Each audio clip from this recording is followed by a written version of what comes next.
3 أرقام لازم تبص عليهم قبل ما تشتري أي سهم علشان ما تخسرش فلوسك. رقم واحد، ربحية السهم. لو لقيتها بالسالب ده معناه إن دي شركة بتخسر، إن أنت داخل تشارك شركة بتعمل خسائر مش أرباح. ده مش معناه إنها شركة وحشة، لكن معناه إن في مخاطرة عالية جدا، خاصة لو أنت مش عارف بتعمل إيه. قبل ما أكمل بفكرك سريعا إن في جروب تعليمي مجاني في الصفحة الرئيسية في القناة، جواه معلومات تعليمية حصرية عن البورصة المصرية والبورصة الأمريكية مش بحطها هنا، بالإضافة إلى لست للأسهم القوية ماليا طبقا لوجهة نظري الشخصية، وهذه ليست نصيحة مالية. انت اتخذ قرارك بنفسك. رقم اتنين، مضاعف ربحية فوق ال 100 وفوق ال 200 وارقام مرتفعة جدا. لو مضاعف ربحية 100 يعني انت بتدفع 100 ضعف ارباح الشركة، يعني انت محتاج ان الشركة دي تعمل نفس الارباح لمدة 100 سنة علشان انت تعوض سعر السهم اللي انت دفعته من ارباح الشركة.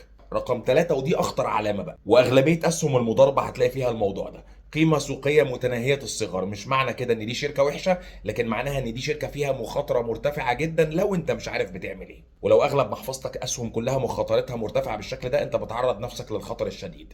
ولو عايز تتعلم تحليل الأسهم والأسواق المالية بطريقة محترفة، نقطة البداية في التعليم هتلاقيها في الجروب التعليمي المجاني اللي في الصفحة الرئيسية في القناة.